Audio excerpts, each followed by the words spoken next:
बुंनो मा बुंनो माव थांनो नागिरदों दखानाव थांगोन आरो मालानो थान्दाफोर लोंनोसै आयो थान्दा माबायदि थान्दा लोंगोन नोंलाय थान्दायाथ' थान्दानि नामखौनो लोंबाय थायो नामखौनो मिथिया मा नामथाय बे मगानिया मगानि थान्दा जाखोब्रा दालाय मगायाव थाया बै मा अवान टाइम मगायाव मा नाम होनोमोनथाय बावबाय आं दा लोंबासो नुसिगोन र' बोरमाखौनो हरो आंथ' खरना सिगांसो जायो बेनि बोरमाया देन्जार ना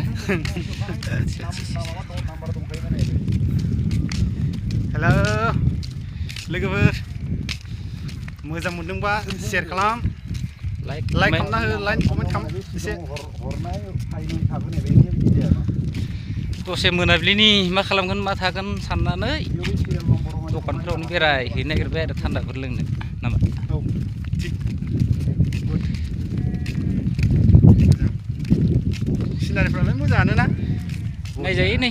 नायनानै कमेन्ट लिरजागोन मा जायगा खोन्थाहरनोसै उनाव कमेन्ट हरना दे होमबा बाय बाय बेयावनो दोनथ'नोसै